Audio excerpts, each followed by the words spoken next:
Hello, folks. My name is DC Rockwell, and this is your co-host, Elio Greco. Welcome to Tech Topic, an hour-long deep dive into technology and its impact on society. Tonight, we're going to talk about surveillance, data collection, and why Facebook is upset enough with Apple to take out a full-page ad, or rather, a couple of full-page ads, denouncing its new version of iOS. Elio, what do we know about this new version of iOS, iOS 14, and why do you think Facebook seems panicked about it? Well, they have finally added in a feature that I think is long overdue. We've seen similar with Exodus, which is a European project that lets you see what's actually being recorded and which servers and which other companies and whatnot people are sharing your data with. So Apple's added this as a feature. When you install an app, they give you a laundry list of everything that app is, according to their analysis, trying to send back. And Facebook wants basically everything they can get their hands on. So this is something new. I mean, there's been a kind of implicit consent that Facebook just assumes because you didn't, because you installed the app, you must just have given them permission to hoover up every single scrap of data about you they might be able to collect. And this changes that. This gives you a way to opt out and shows you what's going on. Wow. So we also went over the types of data that they wanted on the last show, right? With that radial graph that shows the different types of data, like your photos, birth dates, your personal information, and who they want to be able to share that with in order to make money off of it. So now it sounds like Apple is going to be asking these users for permission before this data is allowed to be tracked across apps, across sites. What does it really mean when they're saying across apps and across sites? Does that mean that the regular Facebook app is going to be able to just collect that data, or that they have to get permission for the primary app as well? So that's an interesting thing that, excuse me, I don't know all the details in that area, but Facebook actually, it's not just the Facebook app. Facebook has an extensive network of tracking servers. And if you've ever been to a website where you've seen one of those little share with Facebook buttons, those are a little bit of code embedded in the site that for convenience, you've had the site author has put in there. But it calls home. It will reach out to Facebook and it will send some data back. At a minimum, it'll kind of show that this IP address that's affiliated with you and your machine is, looking at this site and that other site and this other site. And so they can get a pretty good idea of, even though Facebook has no other affiliation with the sites and has no reason to know what you're looking at, and even if they're not digging through your history in your browser, which they shouldn't be able to do, and I don't believe they can, although there's some, I haven't actually studied that. There are some ways to breach browser history and kind of share that between sites, even though the browser vendors have been trying to make sure that's really hard, almost impossible to do. But they don't need to, because these little tracking ads, not only there, those are sending data home to Facebook. A lot of apps, so I wish I had pulled up the screenshot before we were getting ready here. There was an antivirus piece of bloatware that helpfully T-Mobile went ahead and just stuck on my phone, even though I really, really don't want it on there. And I run a firewall called NetGuard, so I can actually see what's going on. And every time I run it super restricted, yes, it's a pain in the butt. I'm constantly having to go and allow, deny, and stuff. And this antivirus was trying to talk to Facebook servers. Because any app that's using the Facebook framework, there's a whole bunch of little frameworks they put out there. There's some interesting technology. Some of it's actually decent that Facebook's worked on. But certain frameworks will also, just like the tracking button, send a whole bunch of data home. And they use this information to target ads to users on their own network and on other websites that use Facebook ads, right? So they're trying to track you across these different applications to learn more about you, to find out how to sell you things better. Is that about right? You could have just stopped with learn how to sell you, because that's really where Facebook makes money. Is they're not trying to sell you anything. They're trying to sell you. Facebook's business is not social media. Facebook's business is selling your eyeballs and every other person on the platform to advertisers that think that their ads will do a better job getting you to do whatever that advertiser wants you to do. Now, there's a number of articles that have come out over the last few years.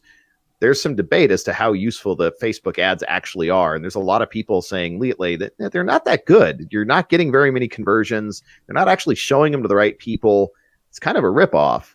But nonetheless, like, yeah, they are selling you. You are the product that Facebook sells to the advertisers that want to like shove ads in your face and harass you so you can't just do what you came there to do. They want to yell at you from the side of the page, and Facebook sells access to, those people, that gives them the opportunity to yell at you. Wow. So now Apple's giving the users the ability to opt out of being tracked, which makes it more difficult for Facebook to put certain kinds of advertisements in front of your eyeballs. And this makes it so they can't target specific eyeballs as well. And Facebook and Google, because also we've been only talking about Facebook so far, but Google is also upset with this idea because they don't want users to think about what they're tracking. They just want you to give them this information so that way they can figure out what kind of brain's attached to these eyeballs and get the right ads or get certain ads to show up in front of those eyeballs, right? And so now that they don't have the ability to just do this laissez-faire, they are going to they're pushing back because they want things to stay the way that they have been, which is they get to track whatever they want. They get to know whatever they want about you, and they use that so that they can use that information to target ads to you. Yeah. Yeah. I mean, ostensibly, like I said, there's some debate as to how good the ad targeting is. But yeah, they don't want to change business models. Like they are, let's be very frank here, Facebook and Google, they're not the only ones, but they're the two biggest names. They're surveillance companies. They're basically like public versions of the CIA. But instead of collecting data to try to help, keep the country safe, they're just doing it to make a buck however they can. And there's a thing that I don't know if we've talked about before that I call the legal gap, where when you figure out how to do a new thing, the law by necessity, everything that's not specifically made illegal is legal. So when you come up with a new thing, a new idea, a new piece of software, it's by default legal. And same with chemicals and drugs. Like any chemical that's not already termed illegal is just legal. And there's all kinds of stuff going on with synthetic drugs, but we'll cover that in another show, maybe. But yeah, if you take a chemical and you make a tiny change, just throw a little extra oxygen atom or something on there, it's not illegal anymore. It's a different chemical. And it could do some really interesting things. So there's all these little loopholes. And that problem, the law should be slow and well considered. So there will always be a gap when you have a really fast moving industry like tech, and to a lesser extent chemistry. There's just going to be this lag time where, because they can move fast enough and the law takes years to catch up, usually at least a few, if not like 10 or 20, there's this gap where you can do stuff that someday we'll all get sick of, and someday will be super, super illegal. You'd go to prison for a long, like decades if you did it someday. But right now, you can go ahead and do it all you want. And so that's the problem, is these companies operate in this legal gap. And so I don't know, there's not a great solution other than people being a little bit more upstanding. You can't just throw the law at it. Eventually, the law will catch up and fix it. Eventually. And so now, what would be the consequence for these companies if they can't learn so much about us? If they have all these ads that they need to get to, quote unquote, the right eyeballs, and they don't have the information to discern one person from another. Because first, let's take a step back and look at what does this feature actually look like. And I was looking at some screenshots. I'm not sure if they're the final product, but they prompt the user and say, hey, this app would like to track you. and here's the data that it's asking you to hand over to them.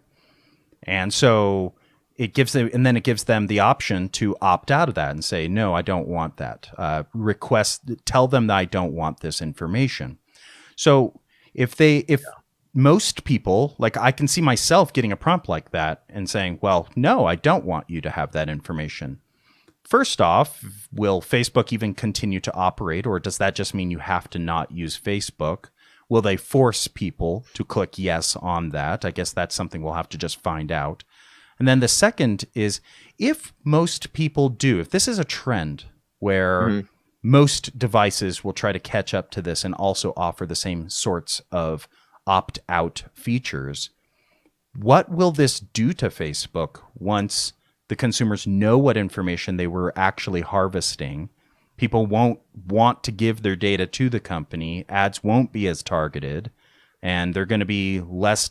Is it that the real paying customers, the advertisers, are just going to see Facebook as a less desirable platform to advertise on, and this is going to hit them in their bottom line where their ad revenue comes from? One can hope. I mean, I think that's what will play out. Again, I haven't seen good data that the targeting, well, there is one place it works. And the one place it works, that's the whole psychographic thing that I don't think we've fully touched on, but manipulating lots of people and setting groups of people against each other for political reasons and geopolitical reasons, actually. It works pretty well there. But as far as getting you to buy some product, like I said, it's just, I think there's this assumption because no one has been looking too carefully that it actually works. And there's a resource, some of the stuff we're going to talk about a little later, really interesting resource among others called Foo Analytics. I hope I'm saying that right, not mispronouncing, but it is a page that is there to help you determine whether there's ad fraud. Because one thing we're seeing now is we're seeing rampant ad fraud across all the ad networks, where if you're going to place an ad, like, you get money for showing people an ad. So if you can make it look like you showed people ads, then you can make quite a bit of money if you can convince the ad networks you're showing people ads, even if no one's ever seeing those. And there's all different types of ad fraud. I am not an expert, but it's really interesting to kind of look at that and look at some of the stuff that's been done. So I would argue that everything on the internet has to be supported via surveillance-based advertising. It's been collapsing. I'm not going to say it's starting to. It's been collapsing for a few years at least. It's not a good idea, and we've got to get away from it. Like, it's had major negative impacts on the world, and I don't know. It's almost like a junkie. Like, there was easy money there. It's kind of like the RIAA with CDs. There was a whole article years ago about how CDs, before you had to buy the whole record. You still kind of had to do that with CDs. But CDs, like, initially you cut the metal layer with a laser, and then they figured out how to stamp them, where you literally just stamp them out even faster. And you could create tons of these things in a day. You could stamp out a few 100,000 CDs. And it's just a little teeny layer of metal and a little bit of, like, I don't know, vinyl acrylic, what the clear layer was. But they're nothing. They cost a few cents each. And they were selling CDs for like $25 each. And the unit cost, all the manufacturing is just a few cents. So we've seen the same thing kind of happen. That transition away from the CD to electronic, where they had to reset the pricing and come back down to earth and not just be raking people over the barrel. It's like, yeah, like, get used to it. That's what the pricing should be. It always was more modest, and it should be more modest. And they got a little too greedy. And I think that's what we've seen with the ad networks is they've been raking in the dough. Both Google and Facebook are multi-billion-dollar empires. And they've gotten fat, dumb, and happy on this just torrents of money coming in. It's not actually working. So Apple's gently kind of pointing out, like I said, years behind what Exodus did. And it's time for us to move on and find a different way to organize all this. So I noticed that the text inside of these full page ads that Facebook put out seems to suggest that they're doing the right thing and that actually Apple's doing the wrong thing. Indeed, I'm going to bring it up here for you to take a look at, and we're going to read through. There's two of these. ads that were published. I'm not sure where they were published, but apparently they were published everywhere. All the major gotcha. magazines. Yeah. So the first one says, "We're standing up to Apple for small businesses everywhere. At Facebook, small business is at the core of our business. More than 10 million businesses use our advertising tools each month to find new customers and hire employees." And in bold, I'm not going to read the whole thing, but in bold it says it will limit businesses' ability to run personalized ads and reach their customers effectively. And the average small business advertiser stands to see a cut of over 60% in their sales for every dollar they spend. And then that I don't know if that makes sense, but notice it's very carefully worded. For every dollar, without personalized ads, they stand to see a cut of 60%.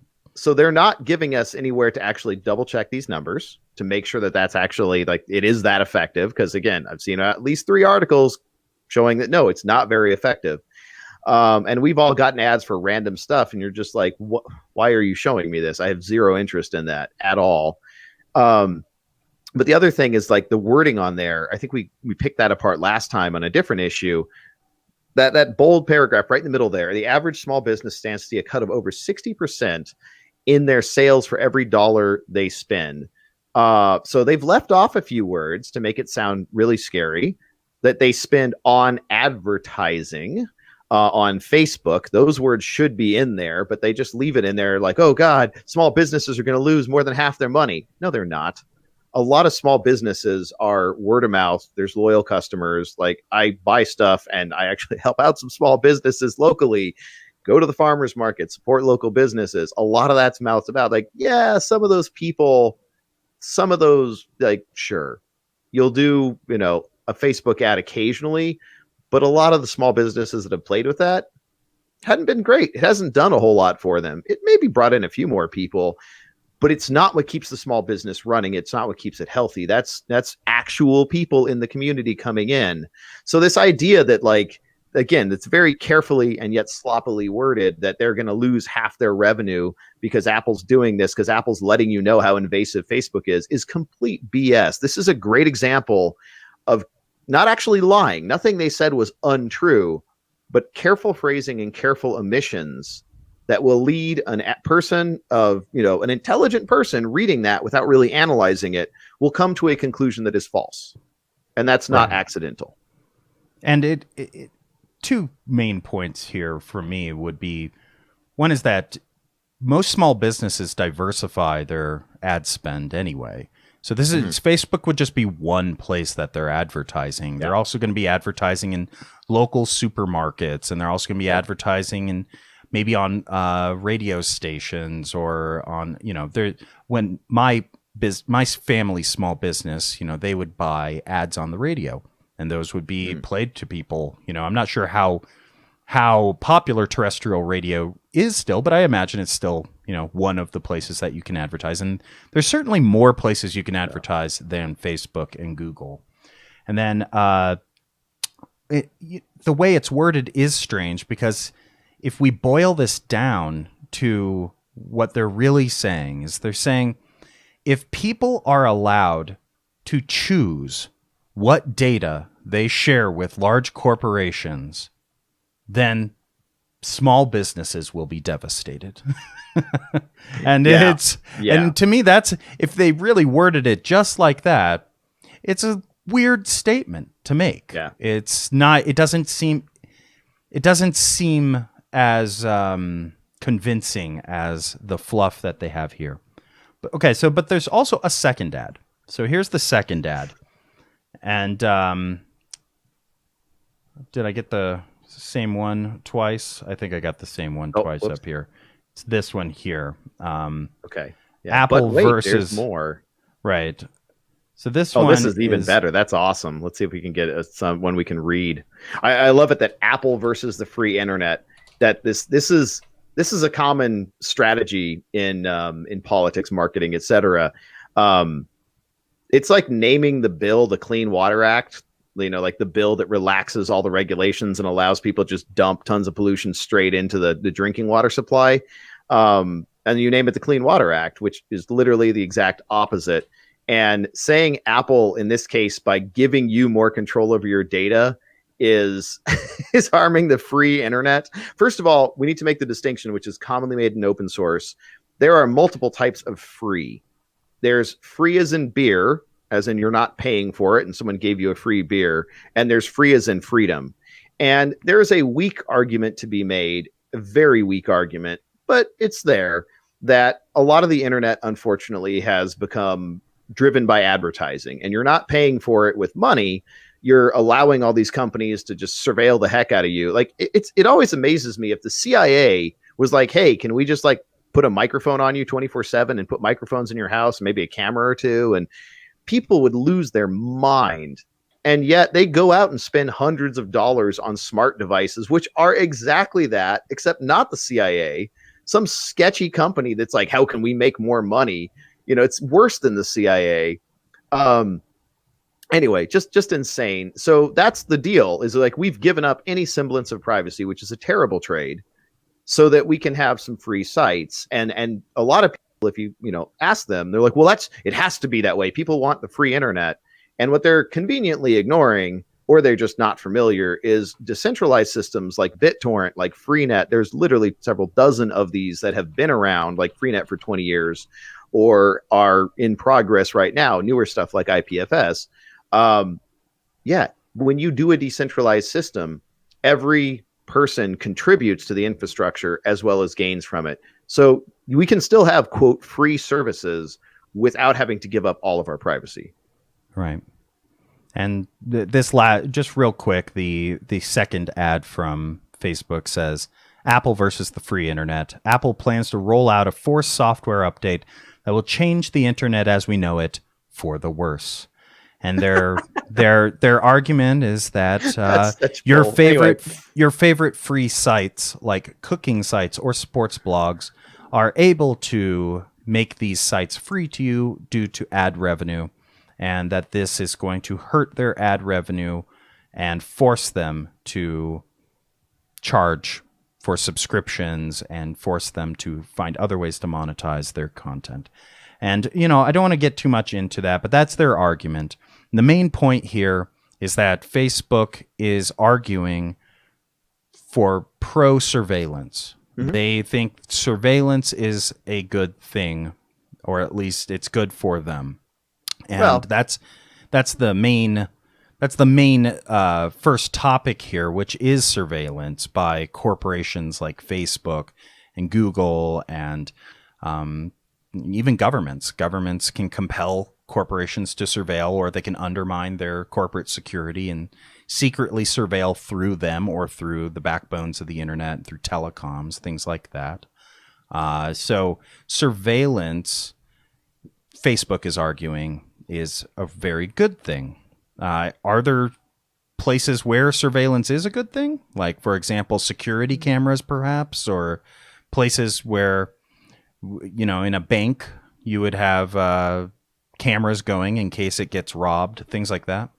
So the problem is what we've actually seen, because England made that argument, and they're like, let us put cameras everywhere and record everything, and it'll reduce crime. And a few years later, about 5 to 10 years later, after cameras are now literally everywhere in England, if you look at the crime numbers, they haven't changed. They haven't actually gone down at all. So now everything, like, you have video of the crime that took place, but that's about it. It doesn't actually deter crime. And sometimes it helps catch criminals who are stupid, who don't wear masks and otherwise obscure their face or pay attention to where the cameras are. But this idea that surveillance is awesome and prevents crime is way oversold. If any decrease, it's very small. But before we totally move on, that idea that just that headline of, Apple is threatening the free internet just really rubs me the wrong way as someone who's a big proponent of free and open source software. Like, we talked about free as in beer, but free as in freedom, as in you have the freedom to not have some other random company hoovering up all your information to use against you however it can to make a profit. That is such a load of bull crap. Like, this is Apple is not, they don't have a perfect record on privacy lately. They've definitely got work to do. That's their marketing image. They've done a great job marketing it. The reality is not quite as good. They're miles ahead of Facebook and Google, I will say that, but not where they should be. But this idea that they're hurting the free internet, bunch of bullcrap. Like, it's really disgusting to see Facebook. It's the Clean Water Act thing I talked about. It's literally Facebook is the one threatening the free internet, as in your freedom to be safe and secure and have privacy. So anyway, just disgusting. Right. So surveillance, we might be able to make some arguments that certain kinds of surveillance, like maybe private home security systems, might be a good idea for being able to identify, say, porch pirates or people who come by, like you said, the criminals that don't normally cover their faces or don't take measures to maintain their anonymity while committing certain crimes, certain petty crimes. But for the most part, we have enough data now and enough studies to show that surveillance is not just a great idea across the board. There might be certain specific places where we would want certain kinds of surveillance, but that it is, by and large, more trouble than it's worth. Next, we have, Sousveillance, right? You were talking about this earlier today. Before we jump to that, one final point to note is that, again, we're also assuming there's no cost.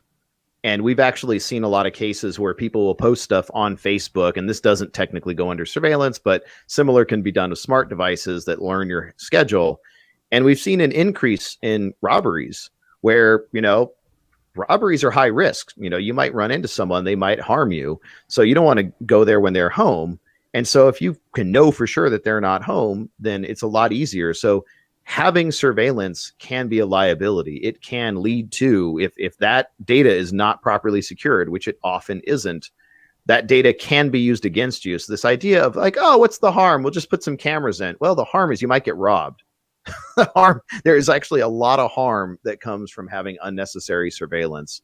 So we have to look at both sides of the issue and really carefully balance that. But anyway, as you were mentioning, Sousveillance. Well, before we go into Sousveillance, I did want to quick, touch on Antisurveillance. So, if we don't want to accept that surveillance is a good thing for us and we want to have some choice, there aren't a lot of options for us to have choice today, but there are some. And some of these, like, for example, celebrities are using them to thwart paparazzi, for example.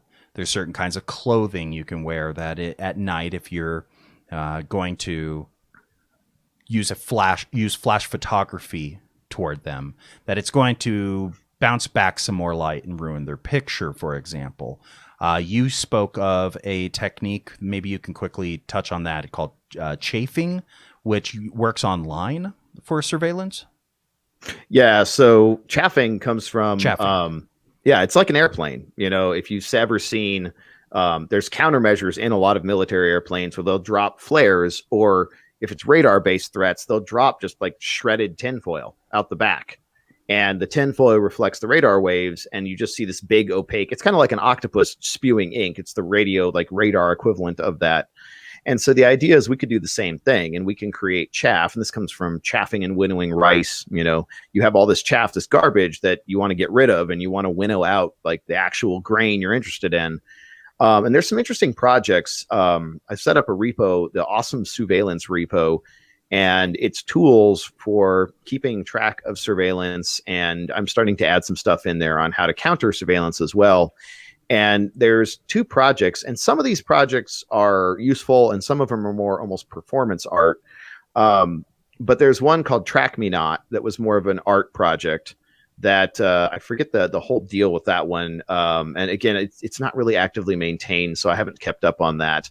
But the idea was to put lousy data, like actually incorrect data, into the tracking networks and attack the accuracy of the data, making it less valuable and hopefully getting Google and Facebook to back off. So yeah, down I think at the bottom of the repo here, there's the awesome Sousveillance repo you can find on GitLab or GitHub. And the other one that is somewhat actively maintained is Ad Nauseam. And Ad Nauseam is a fork of Microblock, which is an ad blocker. But Ad Nauseam, interestingly, it's the opposite. It's not an ad blocker, which be very careful if you run this. I would not run this on my machine. I would run this on a virtual machine as an experiment to play around, but I wouldn't run it directly on my machine because ad networks are a huge source of malware.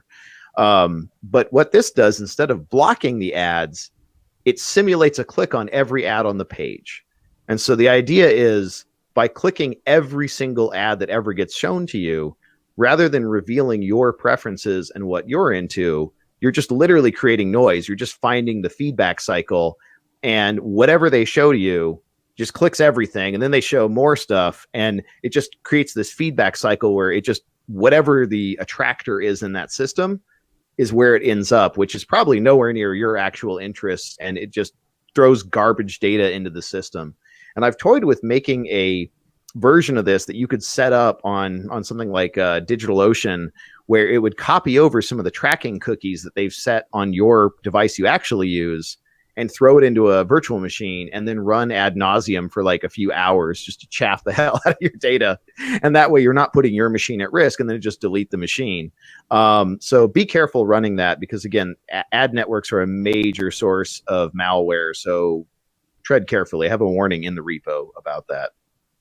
That's awesome. There's also some products that help protect you against facial recognition. So one of these you sent over to me, which looks very interesting, is a product called Hyperface, which is discontinued now, but I'm certain other companies are probably thinking of making similar products, which is a mask that you can wear, which has certain patterns on it, which confuse facial recognition. So that's pretty neat. Then there's also another product here called Stealthware, also a discontinued product, but a class of product that I'm sure other companies are going to get into, where it's supposed to protect us against drones and equipped with infrared cameras that can track people who are, walking around and get their heat signatures off of them. I'm not sure how many people in normal everyday life are going to need to cover their heat signature, but perhaps there are some people who have some legitimate uses for this, maybe in intelligence or something like that, where they are trying to do some good in the world and they need to thwart surveillance. Maybe some people that just think it's cool. I'm not sure. So there are ways to get around surveillance or fight back against surveillance. But I heard the most effective way to fight surveillance is with more surveillance. Fight fire with fire. And the practice of recording those that record you is a practice called Sousveillance. So you're saying it has sous comes from French. It's a French prefix meaning under. Sur is a French prefix meaning over. And so those who are recording us from over us, we're now recording them from under them. And here's a small, quick drawing done by a 6-year-old. My understanding is it really was drawn by a 6-year-old. Yeah. Which illustrates the difference between surveillance and sousveillance. And those of you who are listening at home, there's a stick figure being looked at by a camera up on a pole, and they have a camera on their head pointed back at the other camera. And I suppose this is a very simple way of just illustrating the concept of things like wearable cameras or cell phone cameras that we can use to surveil those who are surveilling us. Can you speak a little bit to why is this such a powerful concept, and why is this something that hasn't fully made it into our lexicon yet? I know when I tell people about sousveillance, I have to explain it almost every time. Yeah, and this goes. I think people quote the from the Watchmen, who watches the Watchmen. I think they quote that rather than using the word surveillance or sousveillance. But we've seen this. Like, this is not some like theoretical thing. We've actually seen this a lot. All the body cam video, which body cam is not technically surveillance because it is same organization that does a lot of the other surveillance, but cell phone video. I mean, that's been all over the news in the last few years. Like, everyone's familiar with some of the stuff that's been captured on cell phones, some of the incidents that have hit the news and really given us a view. And that's where some of the dialogue has changed, because before, a lot of us had no idea what was going on. And by recording it and so again, surveillance is getting you down into like kind of the group being surveilled kind of from underneath. And so you actually see what other people are seeing. And it gives you a new perspective, and it lets us kind of look back and say, well, wait a minute, like, ostensibly the surveillance is being done for our good, as you were saying, to make us safer. Is it, though? Like, what's actually happening here? Is it achieving its goal, or is it making things worse? So I think surveillance is a really powerful thing. And the courts, there have been some cases recently, your right to record police officers and make other recordings, like, yeah, it has been upheld. You do have a right to do that. These are people who work on behalf of the public, so they should be conducting themselves in a way that they're promoting the good of the public, and therefore, there should be no harm in recording them. Now, in other countries, there's been some nasty stuff about recording and releasing the names of police officers. I forget which country right now, if it was South America or Asia, but there was something that came out recently that is, I believe, now a felony or their equivalent thereof. So, yeah, it's getting real interesting. But I think this has a place in a healthy society. Bringing this back to the Facebook Apple fight, it seems that now that we've talked about anti-surveillance and sousveillance a bit, it seems to me that the iOS 14 privacy feature that they're rolling out is a form of sousveillance, in that it is observing those who want to observe you and making it so you can observe what they're observing. And then it also has a built-in anti-surveillance tool, which allows you to opt out. And so wouldn't other kinds of tools also fall under this in terms of digital surveillance, for example, things that could maybe look at your network traffic and tell you who is trying to call home with some of your data, things like that? And wouldn't they, if they have the ability to, say, block those packets from being sent home, then wouldn't that also classify as something that would be an anti-surveillance? And so there's a whole class of tools that are out there that you also have listed on your Well, I'm realizing repo. while you're talking that I have a few listed, and there's a whole bunch more I need to add in there. I was just seeing if I have that rule still set up in my local firewall and NetGuard on my phone, because I don't have NetGuard listed. I don't have Blockada listed. There's a third one specifically on Android to try to see what advertising networks. And so there's an interesting work around where there's something called AFWall Plus or AF Plus. I can't remember. It's not the one I use. But if you root your phone, you can install an actual firewall. Android is based on Linux, so you can put a firewall, just like IP tables, in your phone. If you don't root your phone, you can't get access to the low-level networking stuff. So you have to use a trick where you have an app that pretends it's a VPN, because VPN apps, in order to work, they have to take all the internet traffic and be able to access all of that. So there's these three programs, NetGuard, Blockada, and I'm blanking on the third right now that's on F-Droid, that pretend to be a VPN and just reroute all your traffic, and then they show it to you, and they let you. Let me see if that sketchy antivirus thing I mentioned earlier is still on here. I think it was McAfee or something. But it gives you an opportunity to see what's going on, and then to not just see, but to actually block it and deny that access. Oh, maybe I deinstalled it. It's not showing up.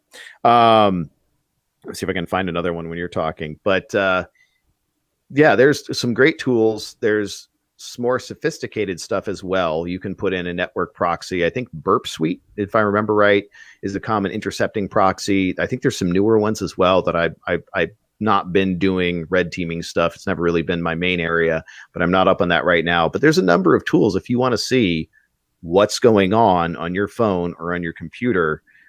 Things like Little Snitch on Apple, and there's a Linux version called Open Snitch. I'm not sure what's available for Windows, but I'm sure there's something. There are plenty of tools you can use to see what's going on, and I would consider those all surveillance, because you're going to see a whole lot of apps phoning home to Facebook, to Google, to their own servers. There's literally, if you're running just microblock, a standard ad blocker, and you open up your web browser, go to CNN.com. They're not even the worst, but they're up there.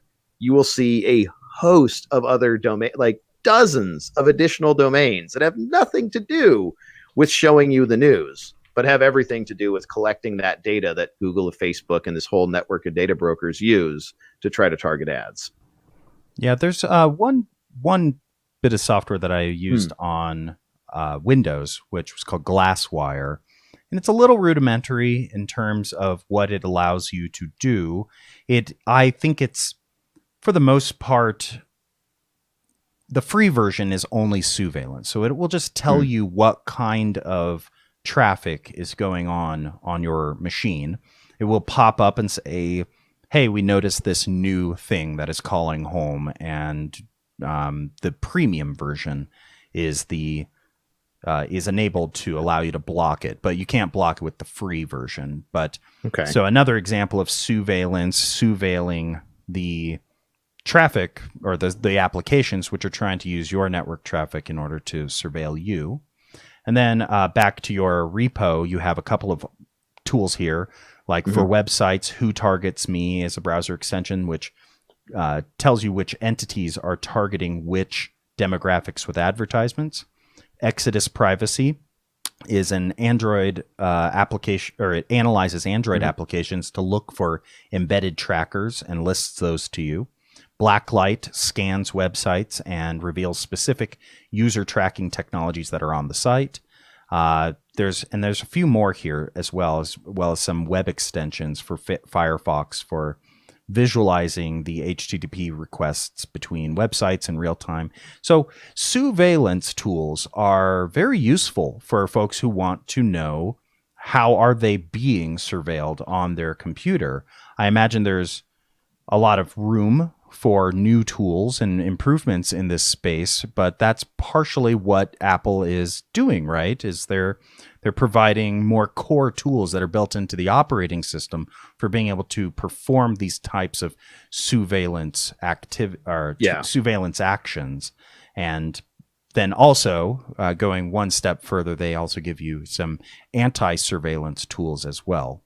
So that's a pretty good step in the right direction, it seems to me. And I'm not sure if anything we read in those Facebook full page ads is an adequate counter argument to the utility of this. Like they're truly trying to argue that people should not know what's going on their computer.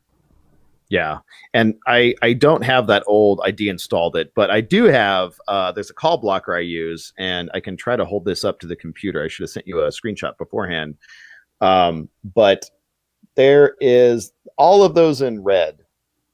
You can see there's a few, like 4 or 5 green.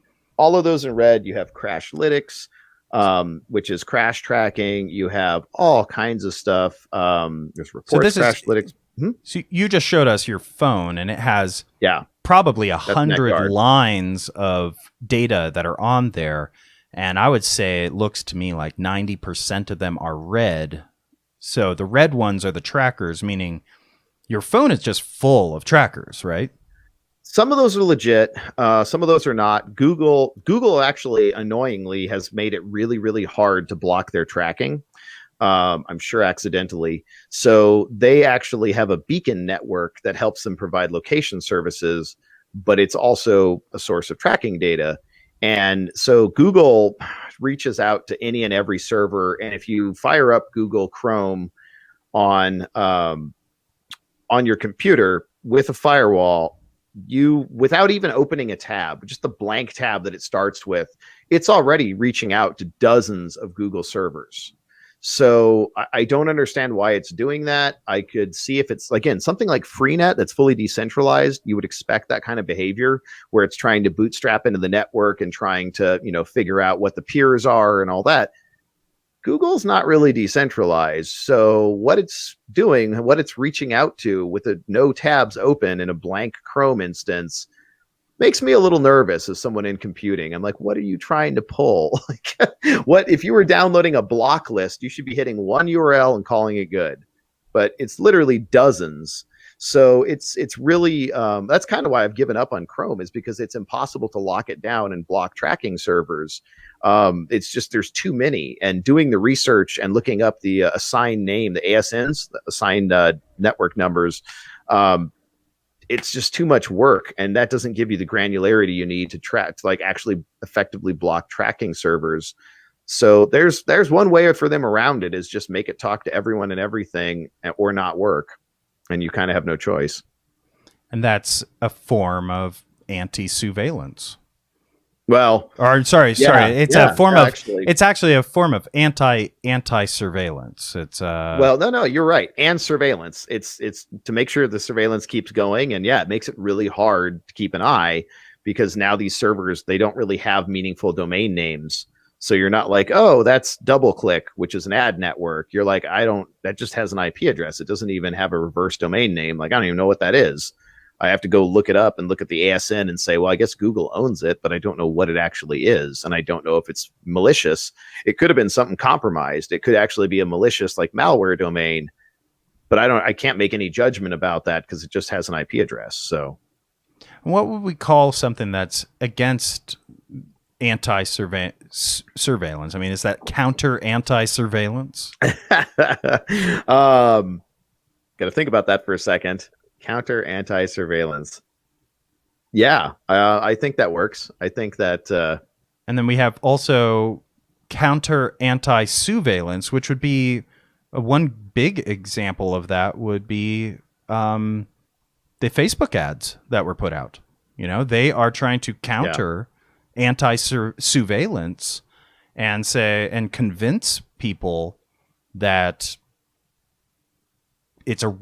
you're doing something wrong by wanting to know how you're being tracked.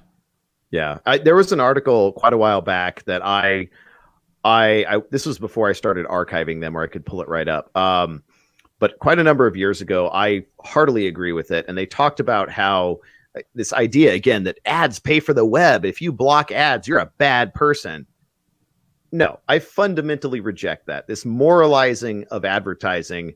You have not given consent for some little ad sitting on the side of a page to yell at you and try to, distract you from the task at hand. And sometimes, you're watching cat videos or doing something stupid. It doesn't really matter. It's distracting you. But other times you have stuff to get done. You're at work, you're at school, wherever. You're trying to accomplish a task that's important. And if someone walked up to you when you were in the middle of your work and just started yelling, hey, have you seen this? You should buy this. Like, you'd be ready to smack them, and you'd be like, what's wrong with you? Get out of here. And to me, ads are the digital equivalent of that. And this idea that you exercising your right to be like, hey, get out of here, I have stuff to do. The idea that you could try to paint that as somehow immoral when they're trying to yell at you to try to trick you into spending more than you need to spend to buy something that's probably not as good as advertised is just absurd. So I think the natural arms race between ad blockers and advertisers, don't try to moralize that. If anything, people who are keeping themselves safe from just the harassment of the ads, and again, malware authors have found out it's a lot cheaper to just buy an ad spot and send some malware to you through the ad network than to try to do sketchier stuff and inject it somewhere else. So blocking ads is also a matter of personal security and keeping your computer clean and free of viruses. Like, you should definitely be running an ad blocker. This reminds me of, I believe it was in Star Trek Picard, that they were pulling up to a particular planet and it beamed an advertisement aboard their ship, which created a holographic projection of a boxer you had to box in order to get the advertisement to go away. And so, as you were saying, headed toward, right? So anti-surveillance would be, we talked about the example of Apple. Anti-surveillance would be, sorry, my bad. I was describing Facebook earlier as counter anti-surveillance, but it's really anti-surveillance. Okay. So that's an example of anti-surveillance. But you said there's other kinds of anti-surveillance as well. As we were talking before the show, you were saying things like the government can shut down cell phone networks, or even corporations can shut down cell phone networks and prevent certain kinds of devices from being able to record in certain areas. Or they could shut down the actual connectivity networks that they're using to actually stream the video up, making it so you can record it, but if they can get a hold of your phone, then nobody can get a hold of that video. Other things or other examples would be like content takedown notices or content takedown mandates, where they just take your information down. You took a video of somebody doing something that they shouldn't do. That person pulls some strings up at the top of the place where you uploaded it, and they have your video taken down. There's also lawsuits that would stop you from surveilling in certain areas, and set up laws that there's also legislation that would set up laws that say it's illegal to record in certain areas. So out of all of these, do you see that society is moving more toward anti-surveillance, or do you think that this latest move by Apple is showing that with certain strategic rollouts of certain features that we're going to get people on board and we're going to want to move toward more surveillance? So I think that the ad, like the We Are Privacy brand, has served Apple well. I wish I could say I could back that up, but running a little snitch on my computer, it's not nearly as bad as Microsoft and some other stuff, but there's plenty of traffic going home to I don't know where. That makes me uncomfortable even on a Mac. So I think it's a brand. How successful it will actually be, I think it's going to be fascinating to see if someone actually hooks up the computer with a firewall that can do inspection and actually look, what is it actually still sending home? And how, like, is it actually helping? Is that iPhone actually blocking the telemetry, or is it just making you feel safer? Is it, the real deal or theater? So, but we're definitely seeing a shift toward corporations. There's some really nasty laws that are just winding their way through the House and Senate right now, that really disgusting stuff on copyright that makes it so you basically, unless you know how to opt out and you're willing to file all the paperwork real quickly, if you get a copyright strike because of a broken system like Content ID, you basically are forced into arbitration, and that's probably not going to go well. These are not judges. These are people who are paid by the music industry, essentially. So they probably don't have your interest in mind. And so we're seeing a tilt toward that. So anything in terms of what are we going to see with regard to privacy and enhanced privacy, sadly, I think right now, most people they're overwhelmed. The ones that are paying attention, some just don't care. A lot of them are just overwhelmed. They got too much other stuff going on to pay attention to this. So Apple, like I said, they're branding it as more pro-privacy, but I wouldn't count on that being the reality that happens. Well, that's unfortunate. Maybe we'll see it start moving in the other direction a little more as these kinds of features are rolled out. So we don't have much time, but I did want to touch on one more concept here, which I'd never heard of before we started diving into all of this. I'm going to bring up a little chart here and describe this to the folks at home, which is essentially it's a 4-pole chart. We have a Y axis and an X axis, and it goes, plus Y, minus Y. But anyway, it's just showing how there's surveillance, there's anti-surveillance, there is sousveillance, anti-sousveillance, and then there's this one in the corner that I'd never heard of before, which is between surveillance and anti-sousveillance, called McVeillance. And so I had to look this up, and I had to understand a little bit more about it. And it turns out that these signs that you'll see inside of stores that say no cell phone cameras in the store, no videos or photo taking, no cameras, those kinds of signs are what's known as McVeillance. And the concept of McVeillance is that they get to surveil you, but you're not allowed to surveil them.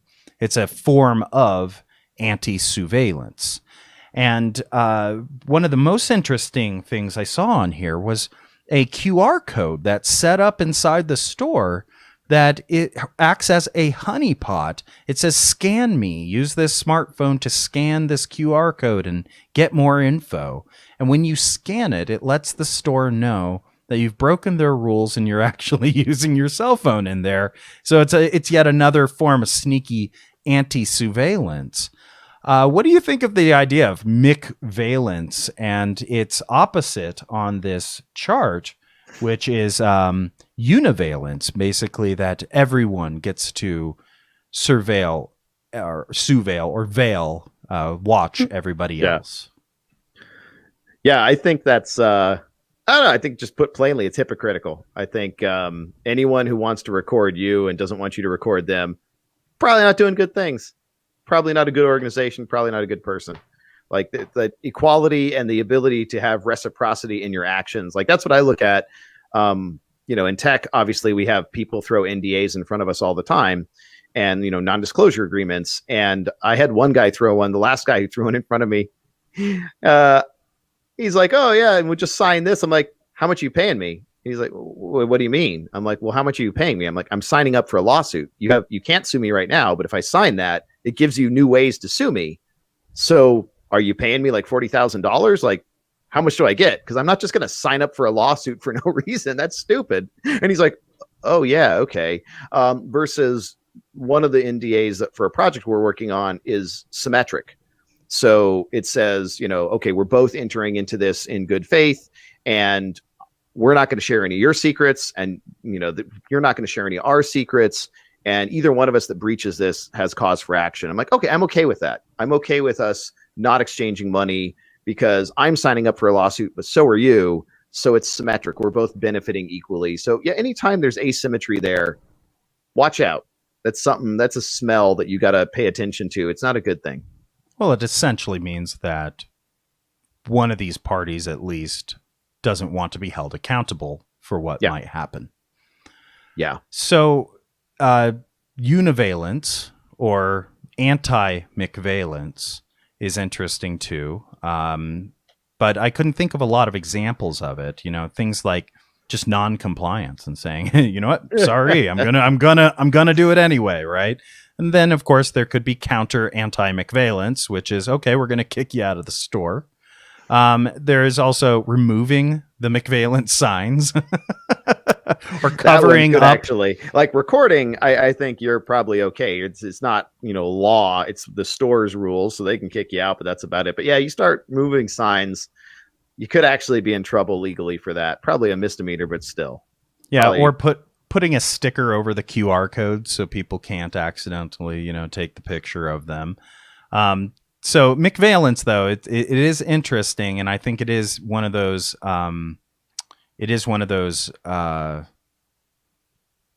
Those phenomenons that we need to keep our eye out for, because it's essentially a big red flag saying that something going on in here may be not on the up and up. It might be something that they do not want to be held accountable for. What do you think, real quick, on the idea of maybe having these signs up, having a McVeillance sign up outside of, say, a comic book store that sells rare comics? So you can't take pictures of the pages. You have to buy the comic if you want to, you want to get it, those kinds of things. Do you think that there is a legitimate usage in certain cases where a camera could, in fact, say, record somebody giving a pitch for a new product that's not out on the market, that they want you to. I mean, I guess that doesn't make a lot of sense because you can get people to sign an NDA. Well, but still, if they record it, it could be leaked or breached. Like, I think there's probably a few cases. You bring up a good point with the comic book thing. Like, literally, their business is selling you paper that you want to look at, and you're going to pay them to look at it.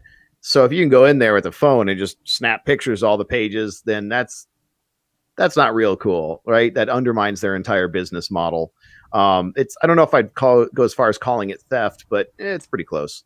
And then there are other cases, obviously, in secured facilities and classified facilities where, you're definitely giving up the camera. There's stuff that you cannot take pictures of, and also just privacy. I think we talked earlier, just prior to the show, about like dressing rooms, doctors' offices.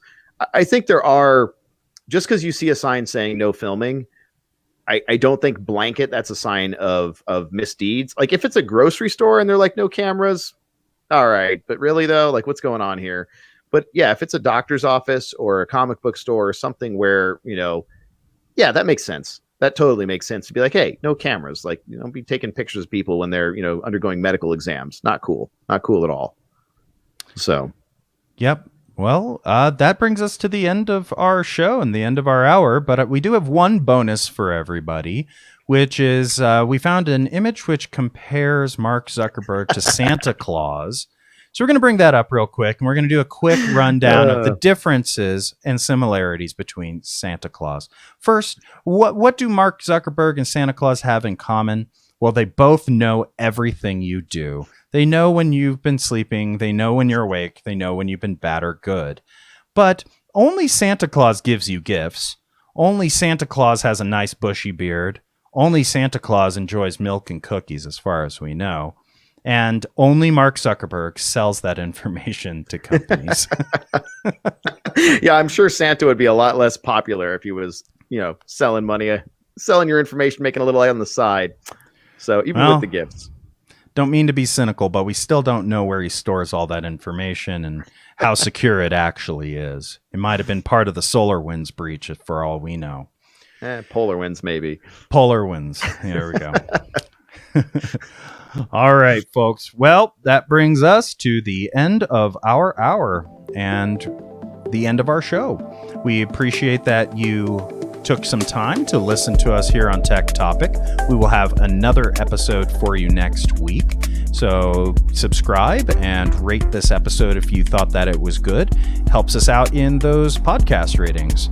Elio, anything you want to say before we go? No, I'll add a few more links that I had actually forgotten to put in the awesome Sousveillance repo. Again, look for that on GitHub and GitLab. And take a look at some of that stuff. It's really interesting. Awesome. Well, everybody, have a wonderful week, and we will see you next time. Take care.